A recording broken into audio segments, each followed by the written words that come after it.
యోగా శాస్త్రంలో 8 సంఖ్యను మాయకు సంకేతంగా, 9 సంఖ్యను పరమాత్మకు ప్రతీకగా చెబుతారు. భగవద్గీతలో అష్టవిధ మాయలను గూర్చి ప్రస్తావన ఉంటుంది. పంచభూతాలు, మనస్సు, బుద్ధి, అహంకారం కలిస్తే 8 అవుతాయి. పంచభూతాలను పంచేంద్రియాలుగా పరిగణిస్తే కన్ను, ముక్కు, చెవి, నాలుక, చర్మం, మనస్సు, బుద్ధి, అహంకారం 8ని జయించిన వారికి కలిగే వాటినే అష్టసిద్ధులు అంటారు. 1. అణిమ. అన్ని జంతువుల కంటే స్వల్ప జంతువు వలె కనుపడుట. తన ఆకారమున కంటే కొద్ది ఆకారము గల జీవము వలె ఉంటారు. 2. మహిమ. బ్రహ్మ విష్ణు మహేశ్వరులను త్రిమూర్తుల కంటే పెద్దవాడుగా కనబడుట, అన్నింటికంటెను ఆధిక్యతగా నుండుట. 8. లఘిమ. దూది కంటెను తేలికమై నుండుట, ఏ మాత్రమును బరువును లేకుండుట, ఆకాశగమనము కలిగియుండుట. 4. గరిమ.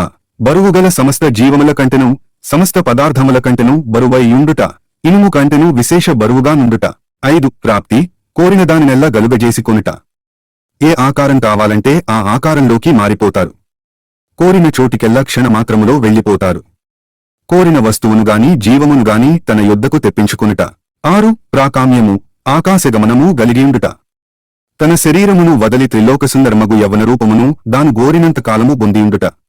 7. వసిత్వము.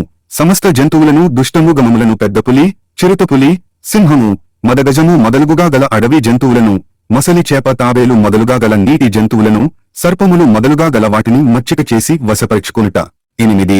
ఈశత్వము. కామ, కోథ, లోభ, మోహ, మద, మాత్సర్యములనెడు అరిషడ్వర్లమును జయించి ఆధ్యాత్మికాధి ఇహాతికాధిదైవికములనెడు తాపత్రయములు అని ప్రముఖ ఆధ్యాత్మికవేత్త బ్రహ్మశ్రీ చిలకమర్తి ప్రభాకర చక్రవర్తి శర్మ తెలిపారు.